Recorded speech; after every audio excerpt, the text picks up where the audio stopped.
सामाजिक विज्ञान पृथ्वी हमारा आवास कक्षा 6 के लिए भूगोल की पाठ्य पुस्तक का चैप्टर 2 ग्लोब अक्षांश एवं देशांतर। पिछले अध्याय में आप पढ़ चुके हैं कि हमारी पृथ्वी गोलाकार नहीं है। यह उत्तर एवं दक्षिण ध्रुवों पर थोड़ी चपटी तथा मध्य में थोड़ी उभरी हुई है। क्या आप कल्पना कर सकते हैं कि यह कैसी दिखती है?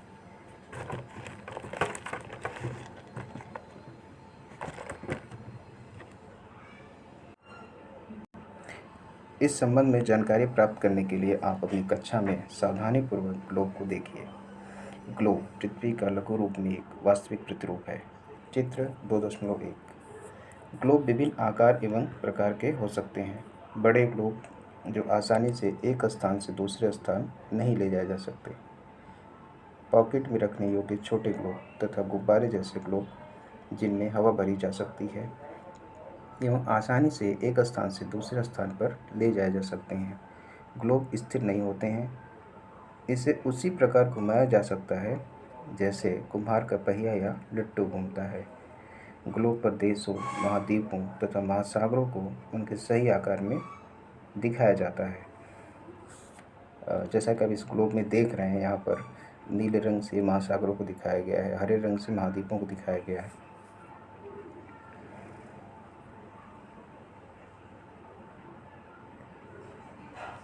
पृथ्वी के समान किसी गोले पर किसी बिंदु की स्थिति का वर्णन करना कठिन है। अब प्रश्न यह उठता है कि इस पर किस स्थान की स्थिति कैसे बताई जा सकती है। इसके लिए हमें कुछ बिंदुओं एवं रेखाओं के संदर्भ की आवश्यकता होती है। आप देखेंगे कि एक सुई ग्लोब में झुकी हुई अवस्था में स्थित होती है, जिसे अक्ष कहा जाता है। ग्लोब पर वे दो बिंदु जिनसे होकर सुई गुजरती है, उत्तरी या दक्षिणी ध्रुव हैं।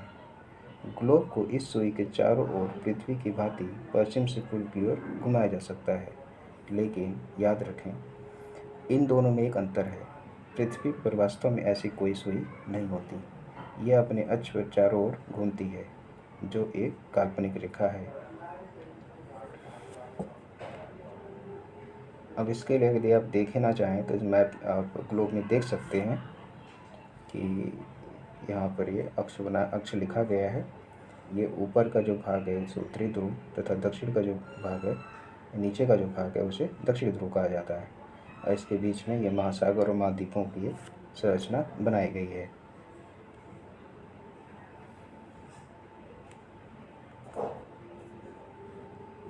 यहाँ पे एक्सपेरिमेंट करने के लिए दिया गया, आओ कुछ करके सीखें। एक बड़ा सा गोलाकार आलू या गेंद लें, स्वेटर बुनने वाली सलाई को इसके अंदर घुसा दें। यह सलाई ग्लोब पर दर्शाए गए अक्ष के अनुरूप है। अब आप इस आलू या गेंद को उसके अक्ष पर बाएं से दाएं घुमा सकते हैं। अब यहाँ पर बाएं से दाएं घुमाने की बात कहा है, ये आपको बाद में समझ में आएगा कि जैसे क्या है कि पृथ्वी सूरज का जो चक्कर है वो पश्चिम से पूर्व दिशा की ओर लगाती है, और यदि हम लोग पूर्व की तरफ अपने आप को फेस करके यानी चेहरा करके खड़े हो जाएं और हम यदि बाएं से दाएं की तरफ घूमते हैं तो यह ठीक वैसे ही गति होती है जैसे कि पृथ्वी अपने अक्ष पर घूमती है।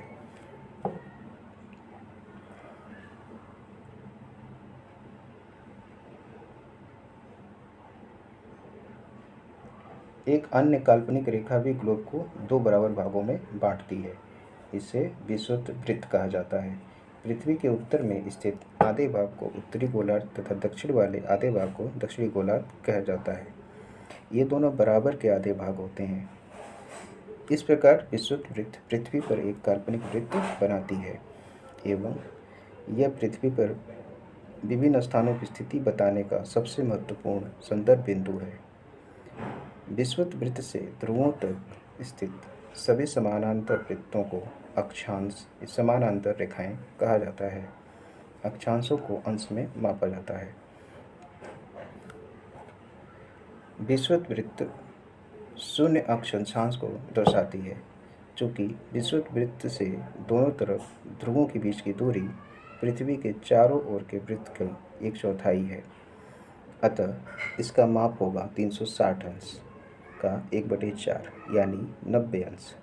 इस प्रकार 90 अंश उत्तरी अक्षांश उत्तरी ध्रुव को दर्शाता है तथा 90 अंश दक्षिणी अक्षांश दक्षिणी ध्रुव को दर्शाता है।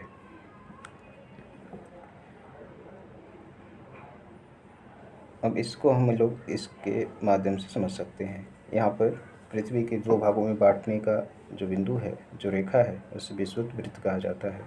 इस विषुवत वृत्त के ऊपर की तरफ जो भाग है उसे उत्तरी ध्रुव कहा जाता है। यह उत्तरी ध्रुव का विस्तार 0 डिग्री विषुवत वृत्त से लेकर के और 90 डिग्री उत्तर ध्रुव तक है।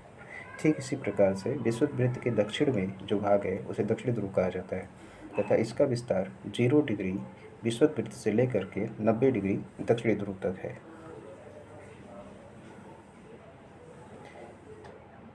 इस प्रकार विषुवत वृत्त के उत्तर की सभी समानांतर रेखाओं को उत्तरी अक्षांश कहा जाता है तथा विषुवत वृत्त के दक्षिण स्थित सभी समानांतर रेखाओं को दक्षिणी अक्षांश कहा जाता है।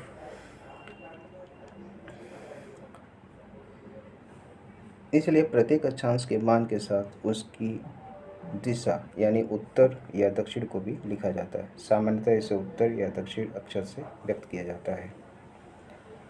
उदाहरण के लिए महाराष्ट्र में चंद्रपुर एवं ब्राज़ील, जो कि दक्षिण अमेरिका का एक देश है, में बेली हॉरिजॉन्टे दोनों एक ही अक्षांश 20 डिग्री पर स्थित हैं।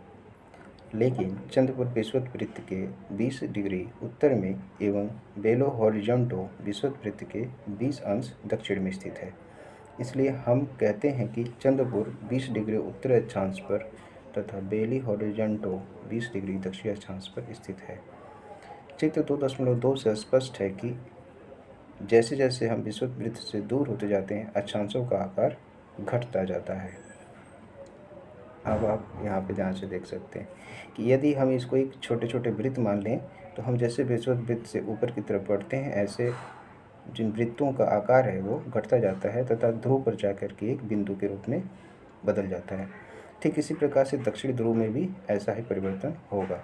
और जब हम लोगों ने कहा कि ब्राज़ील का बेली हॉरिजॉन्टो जो शहर है वो 20 डिग्री दक्षिण पे है, तो 20 डिग्री दक्षिण विषुवत वृत्त के दक्षिण में तथा 20 डिग्री उत्तर जो कि भारत के चंद्रपुर शहर की बात की गई है, उसका अक्षांश की बात की गई है, तो 20 डिग्री उत्तरी अक्षांश का जो वृत्त है इस पर स्थित है।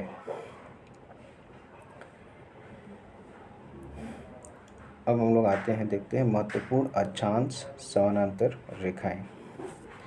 विषुवत वृत्त से 0 डिग्री कहते हैं, उत्तरी ध्रुव जिसे 90 डिग्री उत्तर तथा दक्षिणी ध्रुव जिसे 90 डिग्री दक्षिण कहा जाता है। इसके अतिरिक्त 4 महत्वपूर्ण अक्षांश यानी कि समानांतर रेखाएं और भी हैं, और ये हैं उत्तरी गोलार्ध में कर्क रेखा जो कि 23 से 1/2 डिग्री उत्तर है। दूसरी दक्षिणी गोलार्ध में मकर रेखा 23 से 1/2 डिग्री दक्षिण। तीसरी विषुवत वृत्त के 66 से 1/2 डिग्री उत्तर में उत्तर ध्रुव वृत्त। चौथी विषुवत रेखा के 66 से 1/2 डिग्री दक्षिण में दक्षिणी ध्रुव वृत्त।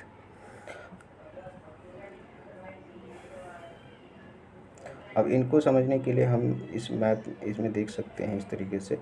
ये यहाँ पे महत्वपूर्ण अक्षांश ताप कटिबंध बनाए गए हैं। ताप कटिबंध के बारे में हम लोग आगे देखेंगे, परंतु इसमें हम लोग देख सकते हैं यहाँ उत्तरी ध्रुव है, यहाँ दक्षिणी ध्रुव है। यहाँ पे 23 से 1/2 डिग्री उत्तरी रेखा है जिसे कर्क रेखा कहा गया है, तथा 23 से 1/2 डिग्री दक्षिणी रेखा है जिसे मकर रेखा कहा गया है, तथा 0 डिग्री रेखा है जिसे विषुवत वृत्त कहा गया है।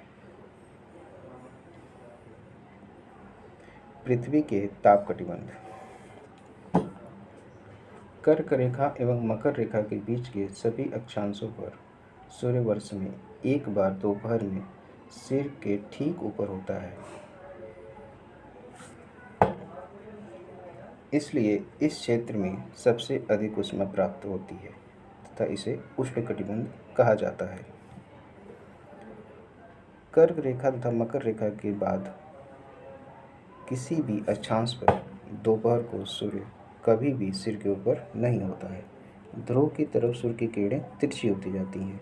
इस प्रकार उत्तरी गोलार्ध में कर्क रेखा एवं उत्तरी ध्रुव वृत्त तथा दक्षिणी गोलार्ध में मकर रेखा एवं दक्षिणी ध्रुव वृत्त के बीच वाले क्षेत्र का तापमान मध्यम रहता है, इसलिए इन्हें शीतोष्ण कटिबंध कहा जाता है। उत्तरी गोलार्ध में उत्तर ध्रुव वृत्त एवं उत्तरी ध्रुव तथा दक्षिणी गोलार्ध में दक्षिणी ध्रुव वृत्त तथा दक्षिणी ध्रुव के बीच के क्षेत्र में ठंड बहुत होती है, क्योंकि यहाँ सूर्य क्षितिज से ज़्यादा ऊपर नहीं आ पाता है। इसलिए ये शीतकटिबंध कहलाते हैं। यहाँ पर एक शब्द दिया गया है क्षितिज। इसका तात्पर्य यह है कि सूर्य के निकलने का स्थान और डूबने का स्थान से। जैसे अगर हम लोग देखते हैं कि कहीं मैदान में खड़े होकर के दूर से तो हमें लगता है कि आसमान कहीं गिर रहा है, तो जो आसमान गिरता हुआ हमें प्रतीत होता है, वो अंतिम बिंदु जो होता है, उसी को क्षितिज कहा जाता है। शीतकटिबंधों के विषय में आप इस टॉर्च के प्रयोग के माध्यम से भी समझ सकते हैं कि जैसे मान लीजिए टॉर्च है और ये सूर्य है, और ये जो सामने एक प्लेट रखी हुई है ये पृथ्वी है, तथा यदि सीधी सतह पर टॉर्च का प्रकाश तेज और कम क्षेत्र पर फैलता है, जो कि हम लोग ध्यान से इसमें मैंने पढ़ा कि कर्क रेखा तथा मकर रेखा के बीच ही सूर्य जो होता है वो 90 डिग्री पर होता है। इसके अतिरिक्त उत्तरी ध्रुव तथा दक्षिणी ध्रुव की तरफ बढ़ने पर जो सूर्य का प्रकाश की मात्रा होती है वो कम होती जाती है, तथा सतही जो फैलाव होता है वो बढ़ता जाता है। जैसे कि दूसरे प्रयोग में दिखाया गया है, तीसरी सतह पर टॉर्च का प्रकाश कम तेज परंतु अधिक क्षेत्र पर फैलता है। और पीछे हम लोग जाएंगे तो यहाँ पर कटिबंधों के विषय में भी दिखाया गया है। ये हमारी कर्क रेखा है, ये मकर रेखा है और ये विषुववृत्त है। आपको पता होगा कि भारत के मध्य से भी कर्क रेखा जाती है। और यदि हम लोग ध्यान से देखें तो कर्क रेखा कुल 19 देशों से होकर जाती है। एक बार मैं उनका क्रम बोल देता हूँ।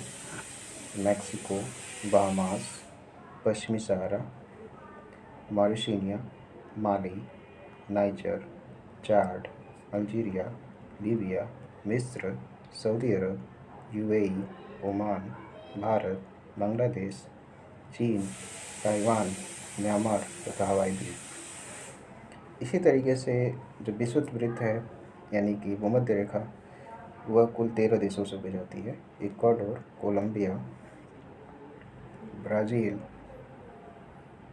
गैबोन, कांगो गणराज्य, Uganda, Kenya, Somalia, Maldives, Indonesia, Kiribati, Sao Tome और प्रिंसिप। और मकर रेखा कुल 12 देशों से होकर जाती है, जिसमें Chile, Argentina, Paraguay, Brazil, Namibia, Botswana, दक्षिण अफ्रीका, मोज़ाम्बिक, बीच में 2 देश छूट गए, मेडागास्कर, ऑस्ट्रेलिया, फ्रेंच पॉलिनेशिया और टोंगा।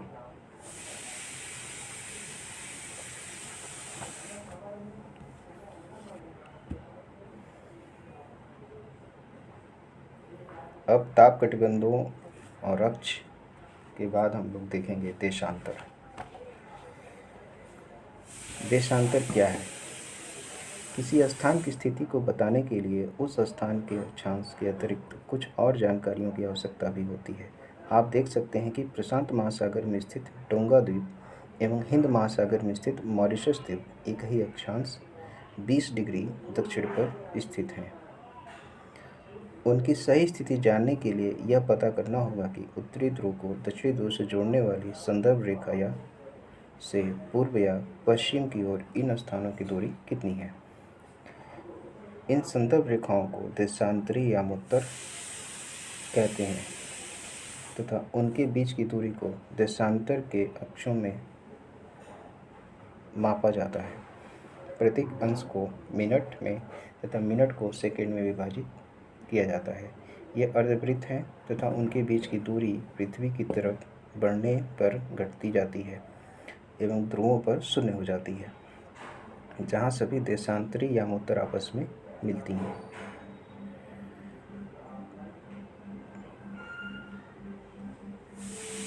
अक्षांश यानी समानांतर रेखाओं से भिन्न सभी देशांतरी यामोत्तरों की लंबाई समान होती है, इसलिए इन्हें सिर्फ मुख्य संख्याओं में व्यक्त करना कठिन था। तब सभी देशों ने निश्चय किया कि ग्रीनिच, जहाँ ब्रिटिश राजकीय वेधशाला स्थित है, से गुजरने वाली यामोत्तर से पूर्व और पश्चिम की ओर गिनती शुरू की जाए। इस यामोत्तर को प्रमुख यामोत्तर कहते हैं। इसका मान 0 डिग्री देशांतर है। तथा यहाँ से हम 180 डिग्री पूर्व या 180 डिग्री पश्चिम तक गणना करते हैं। प्रमुख यामोत्तर तथा 180 डिग्री यामोत्तर मिलकर पृथ्वी को दो समान भागों पूर्वी गोलार्ध तथा पश्चिमी गोलार्ध में विभक्त करती हैं। इसलिए किसी स्थान के देशांतर के आगे पूर्व के लिए अक्षर पूर्व तथा पश्चिम के लिए अक्षर पश्चिम के यानी कि प एब्रिवेटेड यानी कि सारांश शब्द का प्रयोग किया जाता है। यह जानना रोचक होगा कि 180 डिग्री पूर्व और 180 डिग्री पश्चिमी यामोत्तर एक ही रेखा पर स्थित है। ऐसा इसलिए है क्योंकि जैसे 0 डिग्री है, और यदि आप मैप में ध्यान से देखेंगे तो आप पाते हैं कि जब प्रशांत महासागर को दो भागों में बनाया जाता है तो एक तरफ का भाग दूसरी तरफ के भाग से एक जुड़ा हुआ है, क्योंकि पृथ्वी का आकार गोलाकार है।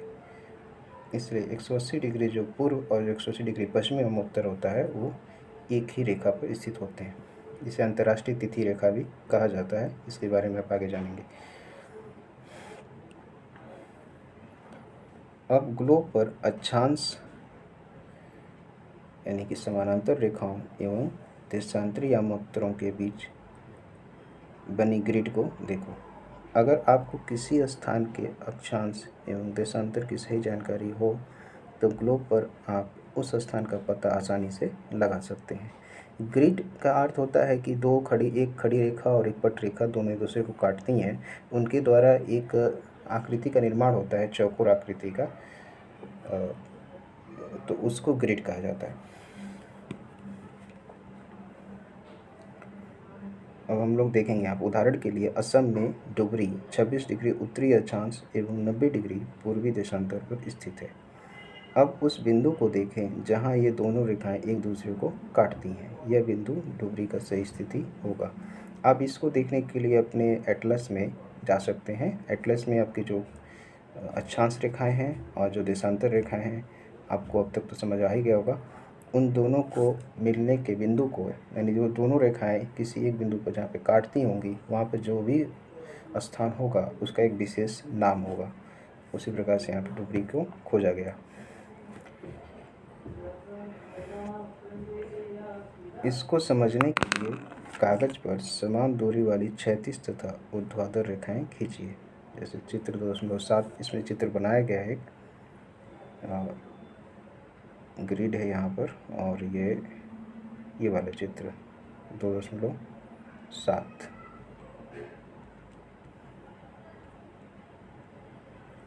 ऊर्ध्वाधर रेखाओं की संख्या 1, 2, 3, 4 से क्षैतिज रेखाओं को क, ख, ग, घ, अंगा अक्षरों से व्यक्त कीजिए। जिन बिंदुओं पर ये ऊर्ध्वाधर एवं क्षैतिज रेखाएं एक दूसरे को काटती हैं वहाँ कुछ छोटे वृत्त खींचिए। इस छोटे वृत्तों को अ, ब, स, द, ध नाम से व्यक्त कीजिए। मान लीजिए कि ऊर्ध्वाधर रेखाएं पूर्वी देशांतर एवं क्षैतिज रेखाएं उत्तरी अक्षांशों को व्यक्त करती हैं। ये तो समय का रेखा का बनाया गया है, टाइम जोन है। पूरी दुनिया में टाइम जोन किस तरीके से विभाजित है, किन देशों में कितने टाइम जोन है, उसको दिखाया गया इसमें। जो हमको मैप दिखाने के जो ग्रिड के माध्यम से अक्षांशों की स्थिति, देशांतरों की स्थिति के माध्यम से देशों की जो स्थिति का ज्ञान करने की बात कही गई थी, वो हमको इस 2.8 के चित्र से देखा जा सकता है। इसमें 1, 2, 3, 4 के नाम से देशांतर रेखाएं खींची गई हैं तथा क, ख, ग, घ, अंगा के नाम से अक्षांश रेखाएं खींची गई हैं तथा जहाँ पर ये दोनों रेखाएं एक दूसरे को काटती हैं उन्हीं बिंदुओं को लोकेट किया जाएगा, तो उनसे हमको विविध प्रकार के स्थानों की प्राप्ति हो जाएगी। अब आप देखेंगे कि वृत्त अ, ख उत्तरी अक्षांश तथा 1 डिग्री पूर्वी देशांतर पर स्थित है। तो बिंदु अ के विषय में वो बताना चाहता है कि ये जो बिंदु अ का ख वो 1 से लेकर के आगे की तरफ बढ़ा था, ख का बिंदु आगे की तरफ बढ़ा तो वहाँ पे कटा है, तो वहाँ पे बिंदु अ हमको मिला है। देशांतर और समय को मापने का सबसे अच्छा साधन पृथ्वी, चंद्रमा एवं ग्रहों की गति है। सूर्योदय एवं सूर्यास्त प्रतिदिन होता है, अतः स्वाभाविक ही है कि यह पूरे विश्व में समय निर्धारण का सबसे अच्छा साधन है। स्थानीय समय का अनुमान सूर्य के द्वारा बनने वाली परछाई से लगाया जाता है, जो दोपहर में सबसे छोटी एवं सूर्यास्त तथा सूर्यास्त के समय सबसे लंबी होती है। यह मिस्टेक हुआ, जो दोपहर में सबसे छोटी एवं सूर्योदय तथा सूर्यास्त के समय सबसे लंबी होती है। ग्रीनिच यानी कि लंदन।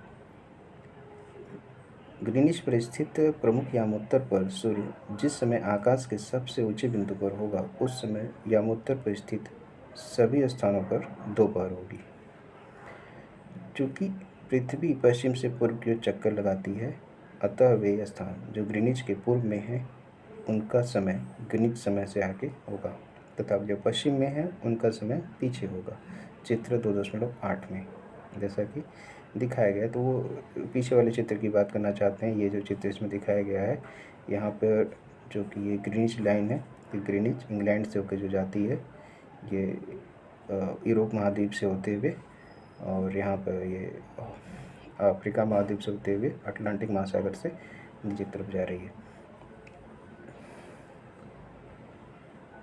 और इसके जो कि पीछे की तरफ जाने पर समय का जो घट रहा है तथा आगे की तरफ जाने पर समय बढ़ रहा है। तो यहाँ पर अगर आप ध्यान से देखेंगे तो भारत को पाएंगे कि भारत इसके पीछे नहीं, आगे है, आगे की तरफ है। अच्छा, भारत में समय का जो अंतर है वहाँ पे +5 से 1/2 लिखा हुआ है तथा यह अंतर यह बताता है कि भारत का जो समय है वो ग्रीनिच रेखा से, यानी ग्रीनिच पे जो समय होगा उससे 5 घंटा तथा आधा घंटा और आगे है।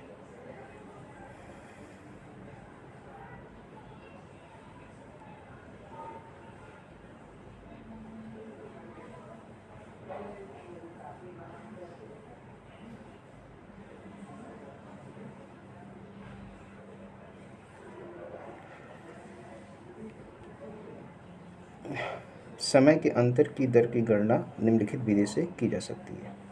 पृथ्वी लगभग 24 घंटे में अपने अक्ष पर 360 डिग्री घूम जाती है, अर्थात वह 1 घंटे में 15 डिग्री एवं 4 मिनट में 1 डिग्री घूमती है। इस प्रकार जब ग्रीनिच में दोपहर के 12 बजते हैं, तब ग्रीनिच से 15 डिग्री पूर्व में समय होगा 15 × 4 यानी कि 60 मिनट, अर्थात ग्रीनिच के समय से 1 घंटा आगे, अर्थात वहाँ दोपहर का 1 बजा होगा। लेकिन ग्रीनिच से 15 डिग्री पश्चिम का समय ग्रीनिच समय से 1 घंटा पीछे होगा, यानी वहाँ सुबह के 11 बजे होंगे। इस प्रकार जब ग्रीनिच पर दोपहर के 12 बजे होंगे, उस समय 180 डिग्री पर मध्यरात्रि होगी। किसी भी स्थान पर सूर्य आकाश में अपने उच्चतम बिंदु पर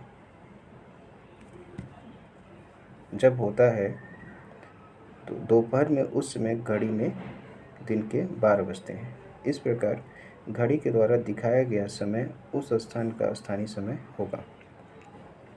आप देख सकते हैं कि दिए गए देशांतरी यामोत्तर पर सभी स्थानों का स्थानीय समय समान है।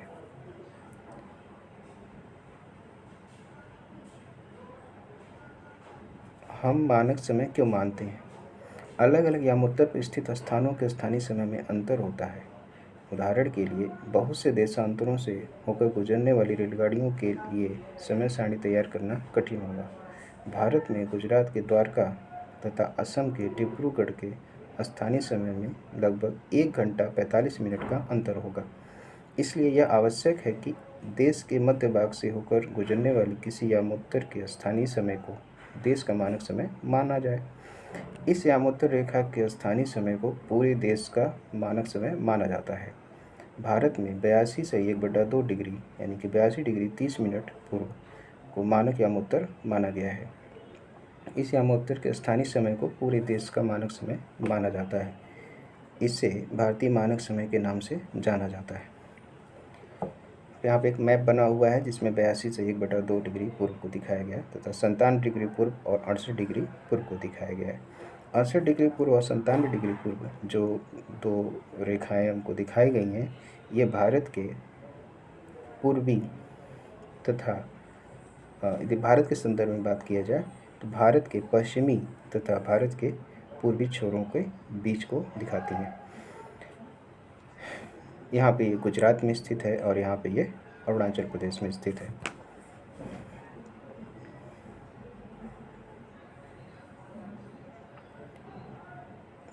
तथा ये जो 82 से 1/2 डिग्री है, इसके माध्यम से हमारे पूरे देश का समय निर्धारण होता है।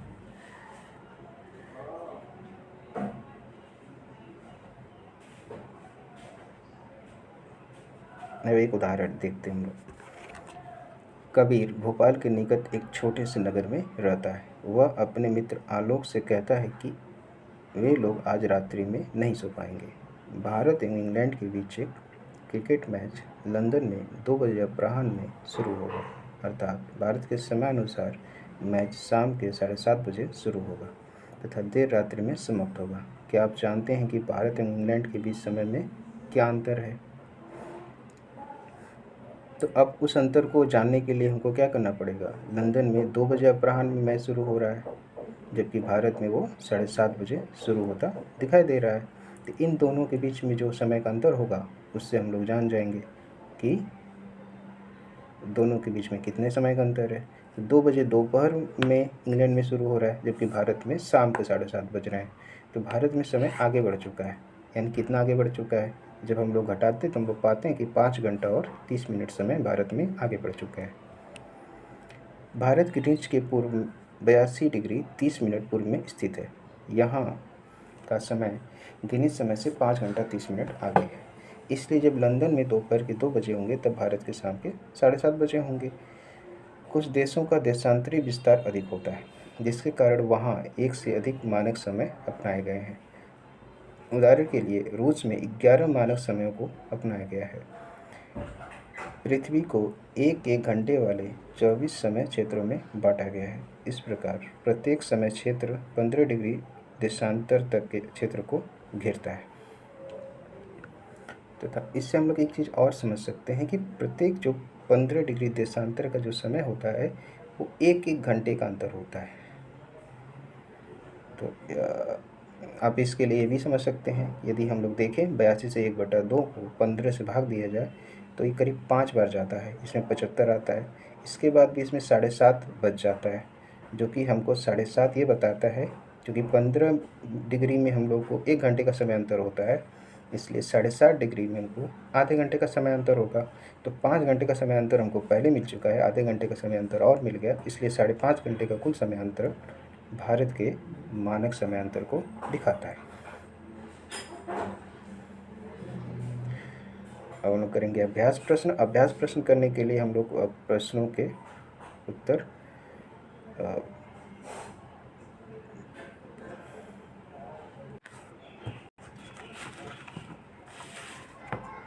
अब इसमें लोग देखेंगे, हम लोग प्रश्नों के उत्तर देखेंगे। पृथ्वी का सही आकार क्या है? तो इसके लिए हम लोग पहले वाले पार्ट पे जा सकते हैं, जहाँ पे ये लिखा है कि हमारी पृथ्वी गोलाकार नहीं है। यह उत्तर एवं दक्षिणी ध्रुवों पर थोड़ी चपटी तथा मध्य में थोड़ी उभरी हुई है। अब दूसरा प्रश्न हमारा है कि ग्लोब क्या है? तो ग्लोब क्या है के लिए हम लोग यहाँ पे आ सकते हैं। ये रहा ग्लोब।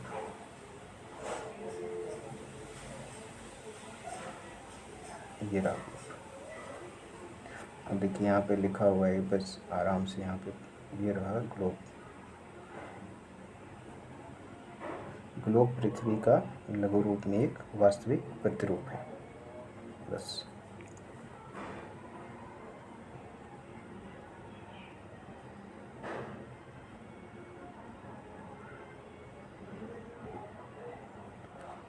अब इसके बाद अगला प्रश्न है, कर्क रेखा का अक्षांशीय मान क्या है? तो अब कर्क रेखा का अक्षांशीय मान के लिए हमको कर्क रेखा वाले भाग पे जाना पड़ेगा, यानी कि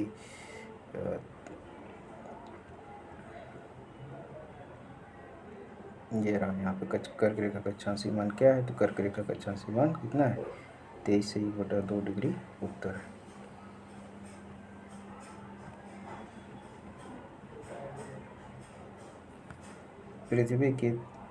अगला है, पृथ्वी के 3 ताप कटिबंध कौन से हैं? तो पृथ्वी के 3 ताप कटिबंध कौन से थे? तो उष्ण कटिबंध, शीतोष्ण कटिबंध तथा शीत कटिबंध, जो कि उत्तर तथा दक्षिणी दोनों ध्रुवों में समान रूप से फैले हुए हैं। अक्षांश और देशांतर रेखाएं क्या हैं? अब यदि अक्षांश रेखाओं के विषय में बात करें तो विषुवत वृत्त से ध्रुवों तक स्थित सभी समांतर वृत्तों को अक्षांश रेखाएं कहा जाता है, और जिनकी जो वृत्तों का जो आकार है ध्रुवों की तरफ बढ़ने पे क्या होता है, घटता जाता है। देशांतर रेखाएं क्या होती हैं?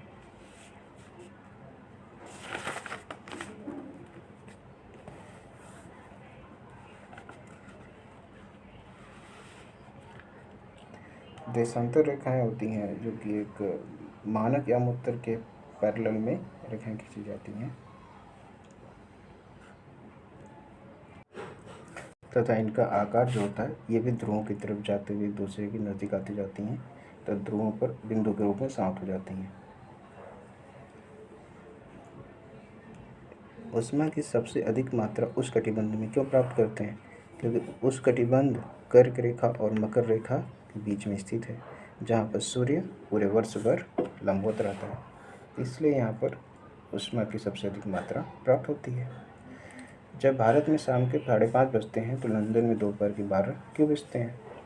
क्योंकि लंदन जो है वो ग्रीनिच रेखा पर स्थित है तथा ग्रीनिच रेखा प्रमुख यामोत्तर पर स्थित है। ग्रीनिच जो स्थान है वो प्रमुख यामोत्तर रेखा पर स्थित है, जहाँ से समय का निर्धारण किया जाता है, तथा भारत का जो स्थान है वह पूरब की तरफ है। पूरब की तरफ भारत का जो मानक समय रेखा है 82 से 1/2 अक्षांश पर है, तो 15 अंश के अंतर पर 1 घंटे का समय अंतराल आता है। पूरब की तरफ बढ़ने पर समय आगे की तरफ बढ़ता है, इसलिए यदि हम लोग 82 से 1/2 को 15 से भाग देते हैं तो हमको प्राप्त होता है कि कुल 5 घंटे 30 मिनट का अंतर होता है। इसलिए जब भारत में शाम के 5:30 बजते हैं तो लंदन में दोपहर के 12 बजते हैं। प्रमुख यामोत्तर का मान क्या है? 0 डिग्री। शीत कटिबंध किसके नज़दीक पाया जाता है? तो शीत कटिबंध किसके नज़दीक पाया जाएगा? ध्रुवों के नज़दीक पाया जाएगा। देशांतरों की कुल संख्या कितनी है? देशांतरों की कुल संख्या कितनी हो सकती है? एक तरफ 0 डिग्री से 180 की तरफ गए और दूसरी तरफ भी 0 डिग्री से 180 की तरफ गए, तो कुल देशांतरों की संख्या कितनी हो गई? तो कुल देशांतरों की संख्या हो गई 360, यानी कि ये वाला ऑप्शन। दक्षिणी ध्रुव वृत्त स्थित है, दक्षिणी ध्रुव वृत्त दक्षिण में होगा, दक्षिणी गोलार्ध में स्थित है।